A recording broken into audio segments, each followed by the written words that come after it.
ബിസ്മില്ലാഹ് വൽഹംദുലില്ലാഹ് വസ്സലാത്തു വസ്സലാമു അലാ റസൂലില്ലാഹ് വഅലാ ആലിഹി വസഹ്ബിഹിൽ ഫായിസീന ബിറളില്ലാഹ് അമ്മാ ബഅദ്. പ്രിയപ്പെട്ട സുഹൃത്തുക്കളെ, സഹോദര സഹോദരിമാരെ, അസ്സലാമു അലൈക്കും വറഹ്മത്തുള്ളാഹി.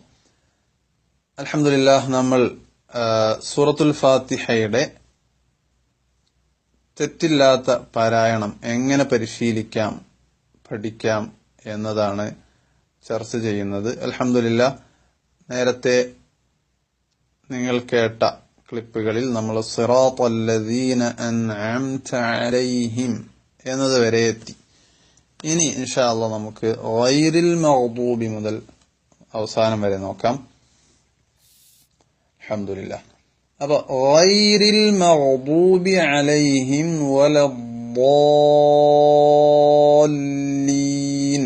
എന്നതിൽ ഗൈരി ഒരു പദം, അൽ മഗ്ദൂബി മൂന്നാമത്തത് അലൈഹിം, പിന്നെ വല അദ്ദാല്ലീൻ അല്ലെ. ഓരോന്നായി നമുക്ക് നോക്കാം. ഗൈരി എന്ന പദം, അതിലെ ഒന്നാമത്തെ അക്ഷരം തന്നെയാണ് നമ്മൾ ശരിക്കും പഠിക്കേണ്ടതും പരിശീലിക്കേണ്ടതും. ഓരോരുത്തരും അത് പരിശോധിക്കണം, ഒരാൾക്ക് പറഞ്ഞു കൊടുക്കണം. ഗൈൻ ശരിയായി ഉച്ചരിക്കാൻ എനിക്ക് കഴിയുമോ ഇല്ലയോ? കഴിയില്ലെങ്കിൽ ഇവിടെ തെറ്റിപ്പോവല്ലോ. ഇനി ഒറ്റക്ക് പറയാൻ കഴിഞ്ഞ ആൾക്ക് തന്നെ ചിലപ്പോൾ ഇവിടെ വേർഡിൽ വരുമ്പോ അല്ലെങ്കിൽ ഫാത്തിഹയിൽ വരുമ്പോ പഴയ ഉച്ചാരണം വന്നുകൂടായികയില്ല. അതുകൊണ്ട് നല്ല പരിശീലനം ആവശ്യമാണ്. ഇവിടെ ഉച്ചരിക്കേണ്ടത് തൊണ്ടയുടെ മേലെ അറ്റം കൊണ്ട് ഗൈരി, തൊണ്ടയുടെ മേലെ അറ്റം ഹ എന്ന് പറയേണ്ട സ്ഥാനമുണ്ട്. അവിടെ നിന്ന് തന്നെയാണ് ഗൈരി. ഗൈരി, ഈ ഗൈരി പറയുമ്പോ ചുണ്ടുകള് ഓ എന്ന് പറയുന്നത് പോലെ, അല്ലെങ്കിൽ ഗോ, ഇംഗ്ലീഷിൽ ഗോ എന്ന് പറയുന്ന സമയത്ത് നമ്മുടെ ഷേപ്പ്, ചുണ്ടിന്റെ ഷേപ്പ് എങ്ങനെ ഉണ്ടാവുക? ഓകാരത്തിന്റെ ഒരു ഷേപ്പാണ് ഉണ്ടാവുക അല്ലെ. എന്നാൽ ഗൈരി പറയുമ്പോൾ അങ്ങനെ പിടിക്കാൻ പറ്റുമോ? ഇല്ല. കാരണം ഗൈന് ഫത്ഹാണ്. നമ്മൾ ഹ അല്ലെങ്കിൽ ഹ എന്ന് പറഞ്ഞപ്പോ ചുണ്ട് നേരെ പിടിച്ചു. എന്തിനു വേണ്ടി? ഫത്ഹിനെ ഒളിവാക്കാൻ വേണ്ടി. അതേപോലെ ചുണ്ടിനൊരു മാറ്റവും സംഭവിക്കരുത്. തൊണ്ട കൊണ്ടാണ് പറയേണ്ടത്. ഹൽക്കിന്റെ അക്ഷരമാണ് ഗൈരി. അപ്പൊ ആ ന്യൂനതയിൽ നിന്ന് നമ്മൾ ഒഴിവാവണം. രണ്ടാമതായി, ഗൈരി എന്ന് വല്ലാതെ നമ്മൾ മഖ്റജിൽ സമ്മർദ്ദം കൊടുത്തു കഴിഞ്ഞാൽ എന്നുള്ളൊരു ഹ പോലെ കേൾക്കും. അതും ഉണ്ടാവരുത്. അപ്പൊ ഗൈരി എന്ന് പറയരുത്. പിന്നെ പലരും പറയുന്നത് ഐനാണ്, ഐരിൽ മഅലൂബി, ഐരിൽ മഅലൂബി. ചിലപ്പോ ഐരി എന്നാക്കും. സാധാരണ ഐന് തന്നെ ഒന്ന് തഫ്ഖീമാക്കി ഒന്ന് ഓകാരത്തിലേക്ക് കൊണ്ടുവന്നു. ഇതേ സംഭവിച്ചിട്ടുള്ളൂ, ഗൈനായിട്ടില്ല. അപ്പോ ഹ എന്ന് പറഞ്ഞ് നമ്മൾ ശരിയാക്കിയെടുക്കണം. പക്ഷെ ഗൈന് പറയുമ്പോൾ കാറ്റില്ല, ഹ പറയുമ്പോൾ കാറ്റ് മഖ്റജിൽ നടക്കണം.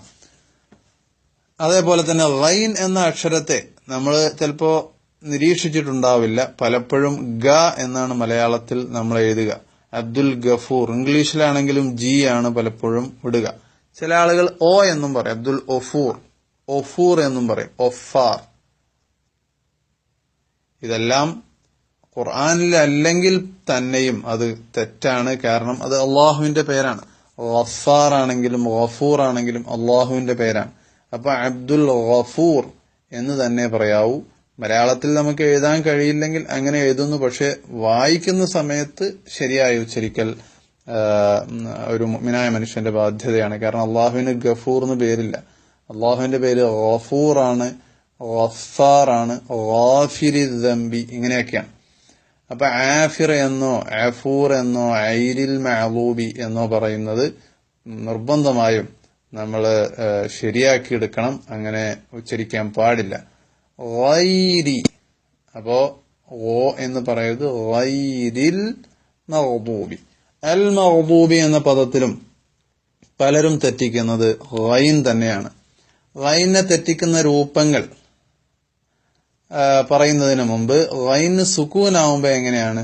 ഓ എന്നാണ്. ഇത് പ്രത്യേകം മനസ്സിലാക്കണം.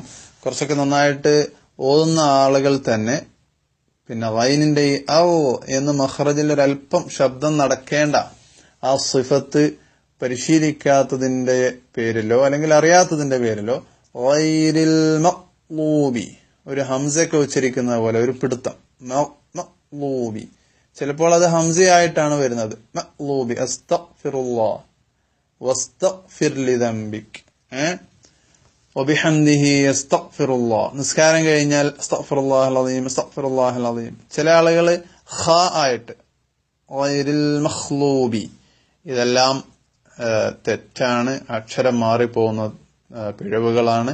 അൽ മഗ്ദൂബി, ഗൈനെ സുക്കൂനാകുമ്പോൾ ഉച്ചരിക്കേണ്ടത് ഔ ഔ ഔ എന്നിങ്ങനെ നിങ്ങൾ പറഞ്ഞു നോക്കുക. അതിനുശേഷം അൽ മഗ്ദൂബി ട്ടോ. അതേപോലെ തന്നെ മ എന്ന അക്ഷരം മാലിക്ക് പോലെ നേർപ്പിച്ച് പറയണം. ഇവിടെ ഗൈനും ളാദും ഉള്ളത് കൊണ്ട് ചിലപ്പോൾ മഗ്ദൂബി എന്ന് വന്നു പോകാൻ സാധ്യതയുണ്ട്. അതുണ്ടാവരുത്. അപ്പൊ ഗൈരിൽ മഗ്ദൂബി എന്നിങ്ങനെ ഗൈനെ കേൾപ്പിക്കണം. മഅ്ലൂബി എന്നോ മഖ്ലൂബി എന്നോ, ഇനി ഗൈനാണെങ്കിൽ തന്നെ മഖ്ലൂബി എന്നോ പറയരുത്. അത് കഴിഞ്ഞാൽ പിന്നത്തെ അക്ഷരം ശ്രദ്ധിക്കാനുള്ളത് വാദാണ്. വാദ് എന്ന് പറയുന്ന അക്ഷരം ഫാത്തിഹയിൽ ഈ പദത്തിലും പിന്നെ വലദ്ദാല്ലീൻ എന്ന പദത്തിലുമാണ് വരുന്നത്. പല ആളുകളും ഈ വാദിന്റെ യഥാർത്ഥമായ ശബ്ദമോ അല്ലെങ്കിൽ മഖ്റജോ പഠിക്കാത്തതിന്റെ പേരിലോ, അല്ലെങ്കിൽ മഖ്റജ് പഠിച്ചിട്ടുണ്ടാവും പരിശീലിക്കാത്തതിന്റെ പേരിൽ, ഉസ്താദുമാർക്ക് ഓതി കൊടുക്കാത്തതിന്റെ പേരിൽ മഗ്സൂബി എന്നോ, അല്ലെങ്കിൽ നാവിന്റെ തല കൊണ്ട് മഗ്ലൂബി എന്നോ, അല്ലെങ്കിൽ നാവിന്റെ തല പുറത്തേക്ക് ഇട്ടുകൊണ്ട് ഇന് പുള്ളിട്ട ലായുടെ ഉച്ചാരണമോ ആയിട്ട് ആണ് ഉച്ചരിക്കുന്നത്. യഥാർത്ഥത്തിൽ വാദ് പറയേണ്ടത് നാവിന്റെ അരുനീളത്തിൽ മേലെ അണപ്പല്ലുകളോട് ചേർത്ത് വെച്ചുകൊണ്ടാണ്. ആ സമയത്ത് നാവിന്റെ തല പുറത്തിടാൻ പാടില്ല, നാവിന്റെ തല ഉള്ളിൽ തന്നെ ഉണ്ടാവുക.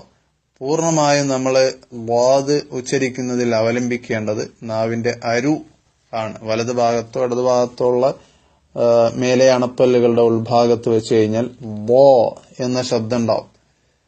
ഈ വാദിൽ പ്രത്യേകിച്ച് ഉത്തരേന്ത്യയിലൊക്കെ ഉള്ള ആളുകൾ ഉറുദു സംസാരിക്കുന്നവരിൽ നിന്ന് തനി സ ആയിട്ട് കേൾക്കുന്നുണ്ട്.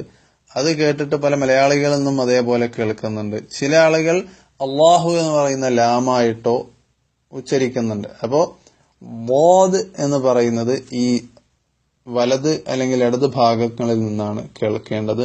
വോ. അപ്പൊ അതിന് ലമ്മ് വരുമ്പോ അൽ മഗ്ദൂബി. അതേപോലെ തന്നെ വാദിനെ ചില അറബികളിൽ നിന്നൊക്കെ കേട്ടതുകൊണ്ടോ മറ്റോ ആണെന്നറിയില്ല, തനി ദാലിനെ വണ്ണിച്ചുകൊണ്ട് വലദ്ദാല്ലീൻ അൽ മഗ്ദൂബി ഗൈറിൽ മഗ്ദൂബി അലൈഹിം വലദ്ദാ. അതായത് വ്യക്തമായി പറഞ്ഞാൽ നമ്മൾ റമദാൻ എന്ന് ഇംഗ്ലീഷിൽ DH ഇട്ടിട്ട് എഴുതാറുണ്ട് അല്ലെ. അപ്പൊ റമദാൻ എന്നാ പറയുക, റമദാൻ കരീം. പലരും അറബിയാണെങ്കിലും മലയാളികളാണെങ്കിലും ഒക്കെ പറയാറുണ്ട്. ഈ റമദാൻ എന്ന ഉച്ചാരണം തന്നെ ഖിറാഅത്തിലും വന്ന് കൂടിയിട്ടുണ്ട്. അത് നിർബന്ധമായും നമ്മൾ പരിശീലിച്ച് ശരിയാക്കിയെടുക്കണം. അൽ മഗ്ദൂബി അൽ മഗ്ദൂബി.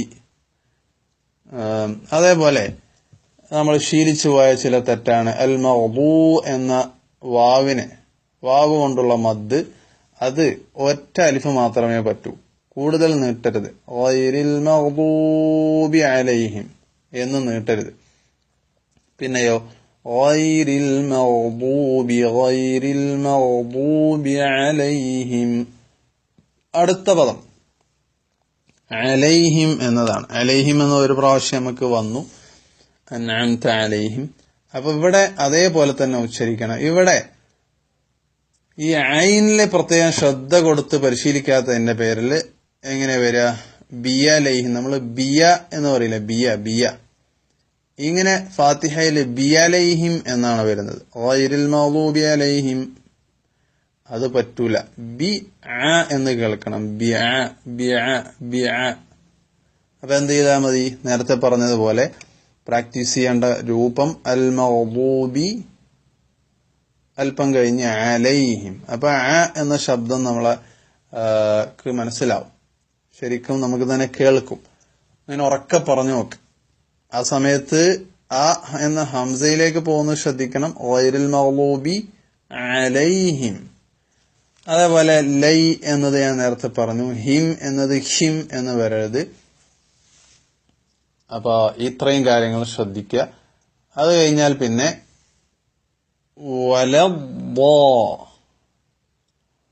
വലദ്ദോ എന്നത് ഉച്ചരിക്കുന്ന സമയത്ത് ആദ്യമായി അത് ഒറ്റക്ക് പറയുമ്പോഴുള്ള കാര്യം പറയാം.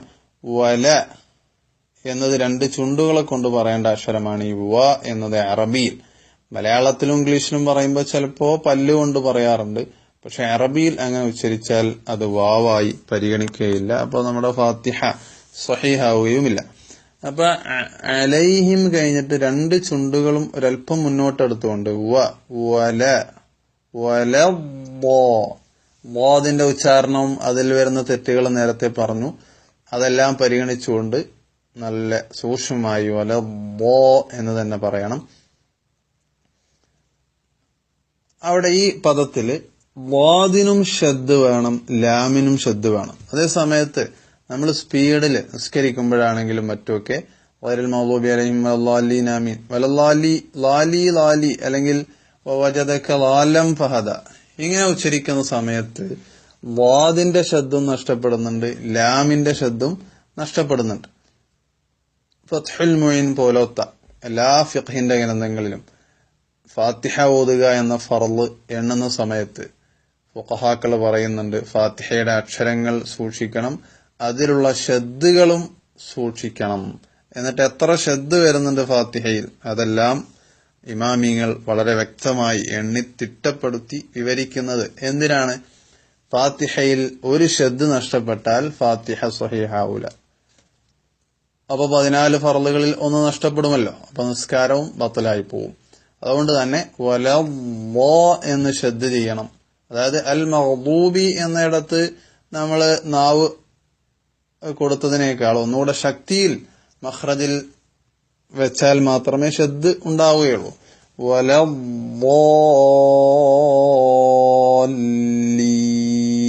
അപ്പൊ നമ്മൾ മല്ലി എന്ന് പറയുന്ന സമയത്ത് ഷദ്ദ് ചെയ്യുന്നുണ്ടല്ലോ, അല്ലെങ്കിൽ മലി എന്നാവില്ലേ, മലി. അപ്പൊ മല്ലി. അതേപോലെ ലീൻ എന്നായിരിക്കണം ലാമിലെത്തുമ്പോൾ ഉച്ചരിക്കേണ്ടത്. എന്നാൽ ഈ രണ്ട് ഷദ്ദുകളെയും അമിതമായി അറബിയിൽ മുബാലഗത്താക്ക അല്ലെങ്കിൽ തക്ലീഫാക്ക എന്നൊക്കെ പറയും. അങ്ങനെ വസ്വാസായിട്ട് വലദ്ദാലീൻ എന്നൊക്കെ ഉച്ചരിക്കുന്ന പല കാര്യങ്ങളെയും കണ്ടിട്ടുണ്ട്. പലപ്പോഴും നിസ്കാരത്തിലാണ് ഇത് കേൾക്കാറുള്ളത്. ഇതെല്ലാം പിശാചിന്റെ വസ്വാസുകളിൽ പെട്ടതാണ്. നമ്മളെ കൊണ്ട് വല്ലാതെ ജോറാക്കി നമ്മുടെ ഫാത്തിഹ ഇല്ലാതെയാക്കുക, ബാത്തലാക്കി കളയുക എന്നതാണ് അവന്റെ ലക്ഷ്യം. അപ്പോ എത്രയാണ് അതിന്റെ അളവ് എന്ന് നിപുണന്മാരായ ഉസ്താദന്മാരിൽ നിന്ന് നമ്മൾ പഠിക്കണം. അത് ഉസ്താദന്മാര് പഠിപ്പിച്ചിട്ടുള്ളത് വലദ്ദോ എന്നാണ്, വലദ്ദോ എന്നല്ല. അതുപോലെ തന്നെ മല്ലി എന്ന് മലയാളത്തിൽ പറയുന്ന സമയത്തുള്ള ഒരു സമ്മർദ്ദമേ കൊടുക്കാവൂ. അതിനേക്കാൾ കൂടുതലാണ് വലദ്ദാലീൻ. ചിലപ്പോഴൊക്കെ ശരിക്കും മലയാളത്തിൽ ടി എന്ന് പറയുന്ന ഒരു ശബ്ദത്തിൽ കേൾക്കാറുണ്ട്, വലദ്ദാലീൻ.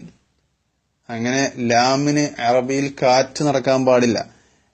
ലി മല്ലി ലില്ലാഹി എന്ന് പറഞ്ഞ അതേ ലാമ് തന്നെയാണ് ഇവിടെയും. ഇനി അവിടെ ശ്രദ്ധിക്കാനുള്ള കാര്യങ്ങള്, വലദ്ദോ എന്ന സമയത്ത് റാഇന് പറഞ്ഞതുപോലെ ഓ എന്ന് പറയുന്ന സമയത്ത് നിങ്ങൾ കണ്ണാടിയിൽ നോക്കണം. അപ്പൊ ചുണ്ടുകളുടെ അവസ്ഥ എന്താണ്? അതേ രൂപത്തിൽ ളാദ് പറയുമ്പോൾ പറഞ്ഞാൽ വലദ്ദോ എന്നാ പറയാ, കേൾക്കുക. അത് തെറ്റാണ്. കാരണം ളാദിന്റെ ഫത്ഹ പോയി. ഫത്ഹിനെ ശരിയാക്കി ഉച്ചരിച്ച് നീട്ടിയാലേ അലിഫുണ്ടാവും. അപ്പൊ അലിഫും പോയി. ഒകാരം എന്ന് പറയുന്നത് ഖുർആനിൽ വരില്ല. അപ്പോ വലദ്ദോ എന്ന് വായ ഒരു നിശ്ചിതമായ അകലത്തിൽ തുറക്കണം.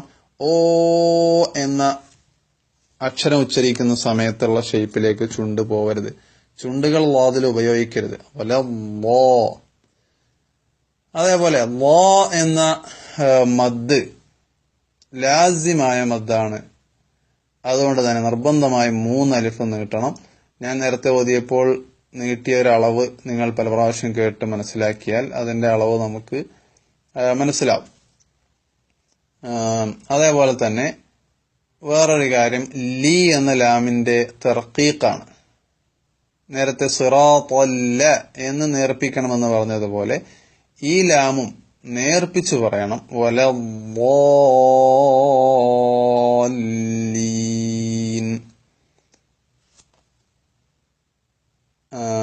മറ്റൊരു കാര്യം, അവസാനത്തെ അക്ഷരമായ നൂനാണ്.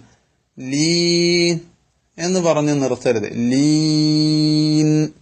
അൻഅംത എന്ന് പറഞ്ഞപ്പോ എങ്ങനെയാണോ നൂന് കേട്ടത്, അതേ ഒരു നൂന് ഈ ഫാത്തിഹയിലാണെങ്കിൽ ഏത് സൂറത്തിലാണെങ്കിലും നൂനിലും മീമിലും നിർത്തുമ്പോൾ അൻഅം എന്നതുപോലെ കേൾപ്പിക്കണം. അതിനേക്കാൾ കൂട്ടാനും പാടില്ല.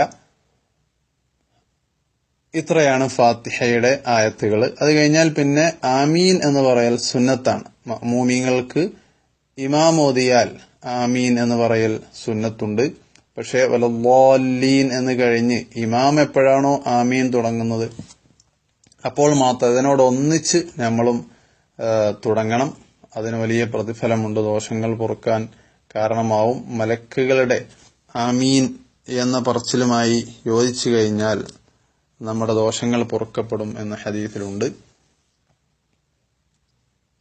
ആമീൻ എന്നതാണ് അതിന്റെ ഉച്ചാരണം. അപ്പൊ അൽഹംദുലില്ലാഹ്, ഈ രൂപത്തിൽ ഈ ഫാത്തിഹയെ നാം ഏവരും കേട്ട് പരിശീലിച്ച് പഠിക്കണം. അല്ലാഹു സുബ്ഹാനഹു വ തആല അവന്റെ വിശുദ്ധമായ ഖുർആനിനെ അവൻ ഇറക്കിയ രൂപത്തിൽ ഒരു മാറ്റവുമില്ലാതെ ഓതാനും പഠിക്കാനും അത് പ്രചരിപ്പിക്കാനും നമുക്കേവർക്കും തൗഫീഖ് നൽകട്ടെ. വആഖിറു ദഅവാന അനിൽ ഹംദുലില്ലാഹി റബ്ബിൽ ആലമീൻ. അസ്സലാമു അലൈക്കും വറഹ്മത്തുള്ളാഹി വബറകാതുഹു.